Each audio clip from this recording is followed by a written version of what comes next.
Yeah, so being in spring ball, it's all about development, and that's the biggest, key I'm telling the group is we have to develop this spring. I have a lot of young guys that haven't played much college football and things like that, and so our biggest thing is just development. So the guys go out there, and I'm coaching them hard, and they're learning. They're learning, different situations, different techniques and things like that. So they're doing a great job of learning those techniques and schemes. I know last time we talked a lot about your journey and getting the job and all that, but what's this last couple months been like for you? Now actually running your own group in meetings and practice and Yeah. stuff, and has anything surprised you, or what's it been like? Yeah, no, man, it's been awesome. Running, the meeting room. I have right now. I have 10 guys in the meeting room, so that's a big, step for me. Coming from moving from a GA, but it's been awesome, man. It's something I look forward to. A lot of new guys on campus. Two in particular, Tyler Weggis and Kevon Wright. Can you just tell us what they bring to the team? Yeah, Tyler Wiggins. Like we say, we all see Tyler. You see him walk around. He's 6'6", 240 pounds, and with him, it continues to develop, his confidence. And right now, he's doing a great job of, getting out there and playing with confidence. And so that's what he brings. He's doing a great job in the run game and things like that. And we're building on some of those techniques for him. And then, like you said, Kevon, he's doing a great job too, showing up, being prepared, being ready to go in meetings and things like that. And like with those guys, man, it's all about right now for them in spring ball is learning our scheme. They're from different places, so learning the playbook and learning those different plays like that. Tyler being 6'6", how's his bend and how disruptive can he be as a pass rusher? Yeah, his bend is really well. For him, it's just the confidence of getting off the ball, using his hands, know how to flip his hips and things like that. It's something that you continue to develop. That's not something that you just come in and it's like, okay, one time and you do it. It's like you have to continue to rep it and rep it and rep it. And that's what we're trying to do with all those guys is rep those different techniques, rep those different skills. So now when you get into a real game, it's second nature for those guys. Is there another level for Dimitri Washington? Yeah. I'm sure you think there is. Yeah. How does Coach Frazier get him? Yeah, no, for me, I've been working a lot with Dimitri. Right now, he's not doing spring ball, but with him, it's just how can I push him, and that's him coming to watch him with me in the afternoons. Learning the game and the way he moves. How can I get him flexible? How can I get his ankle flexibility right, and things like that, hip flexibility. So when he's back out there, he can go full speed. And so with him right now, he's trying to learn the game. Not just what his position doing, but what around him is doing. So now when he knows certain things with the offensive scheme, with the defensive scheme, now he put it all together, and now he can go out there and play really fast. With him being injured right now, you guys are like watching film on the offense and what everyone else is doing? Yeah, so we're watching film. He's trying to. It's really just his football IQ. Him, and it's not just our offenses. He's just trying to learn, different sets, offensive sets, different schemes and things like that. So now when we get out there, he knows exactly what he's looking for because everything starts with your eyes. If your eyes will tell you exactly what you have to do. So right now for him, it's basically he's focusing on the mental part. Yes. And hopefully fall camp when the physical's ready, yes. he's going to be that much better. Yes. Yeah. I don't know. He's gone through a lot of injuries. Yeah. I remember Spencer Danielson saying he could be the next Curtis Weaver Yeah. a couple years ago. I mean, just for him, mentally, I guess, and physically, where's he at? Because obviously, Yeah. he's a lot of high expectations for the Yeah, like you said, Meach. One thing about Meach, he's a driven person, and so he's already, back doing everything, and so that's something that is mentally he has checked off like, yes, I can do this, and so like I said with him, it's developing the quick twitch and developing the ankle flexibility, the hip flexibility that make a great edge rusher, a great edge rusher. And for him, he's building that confidence in the weight room right now. He's building that confidence on the field right now, and so when he gets out there and he can go, he's gonna be ready to go. What name you call him? Meach. What's the story behind that? I know. I just, me and Dimitri playing together. It's short for Dimitri Meach. And so, yeah. Well, for him even wanting to come back this year, I mean, I don't know what conversations you had with him. Yeah. But just for him wanting to not go out the way he did and play another season. Yeah. And I think that says a lot, for somebody that feels like they have to get a job done. And for him, Boise State means a lot to him, just like a lot of us that go here. So with him, he feels like he has something to prove. And so I'm all about it. Cortez Hogan in your room? Yes, he is. What did you learn about him last season when he stepped in for George Tarlas? Yeah, and like you said, Tez, he's an interesting kid.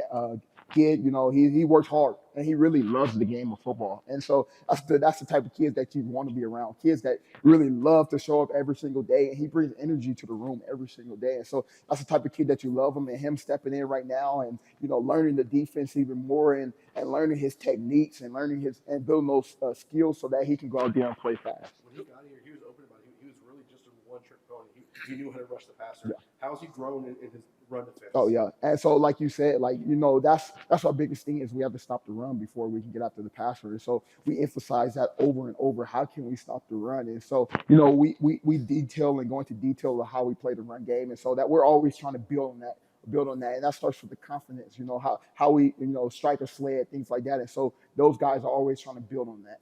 Who's leading the camp so far Yeah. in sacks? I know you guys always Yeah. keep track of that. Who's the sack leader right now? I really couldn't tell you. I know those. It's a lot of guys that are going out there and executing their jobs and things like that. And so, I mean, in the room there are guys that get sacks and sacks, but we try to emphasize like stop the run, and especially in camp right now because we're trying to learn these techniques. I got a lot of young guys, so I'm trying to overemphasize playing the run game like that, and then when we get a chance to get after the quarterback, we do that. It was pretty noticeable at Pro Day looking and seeing how many defensive guys are out there that are gone from this team now. I mean, what do you look around at your position, but other positions too? What's it like just so many young guys, inexperienced guys, and guys that are going to have to really step up this year? Yeah, and like you say, it's all about building confidence in spring ball. And so those guys, we have guys out there that are taking reps, that are building those type of habits and confidence that when we get to fall camp, they'll be ready to go.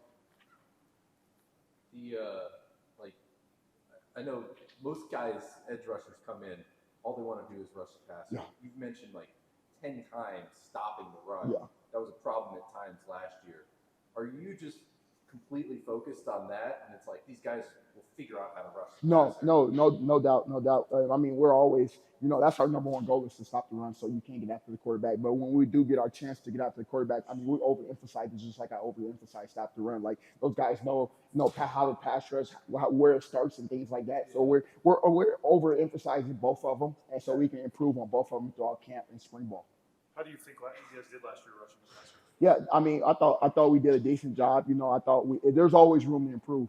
And that's one of the things you go back and you watch film from last year. It's like you could have did this better. You could have did this better. And so we're always as a coaching staff going back and say, hey, we can improve on our get off. We can improve on our hand placement and things like that. Where we're targeting and things like that. And so it's always how can we improve? And so that's one of the things we're attacking right now. How are you approaching the scrimmage Saturday as far as the depth goes and the reps go? Yeah. Is everybody going to get to play, or is this what people are earning this week? Yeah. No, scrimmage too. We're all ready to go, and so we'll be there.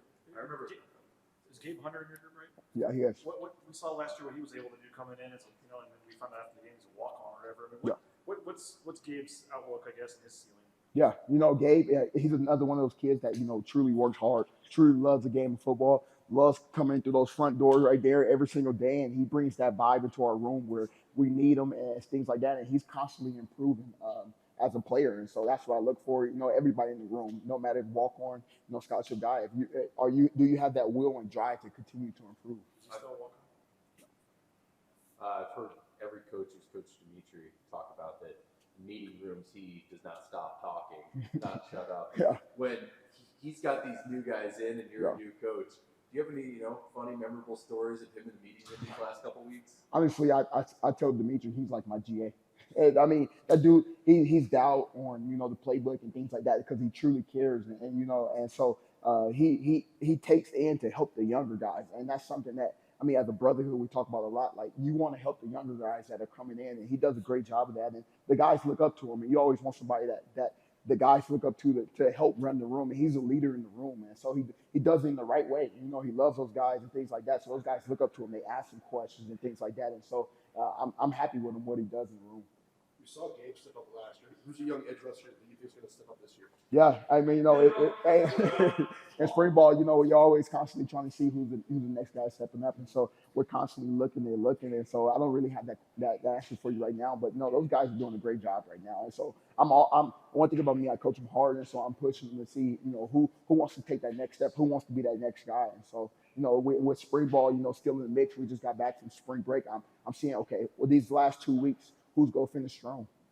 Is there anything that's surprised you as a coach that you didn't realize now being a full-time coach you're having to deal with or do? No, the biggest thing for me is just guys taking what they learned in the classroom to the field, as a coach, and so I'm constantly changing and trying to improve on how I teach the game of football.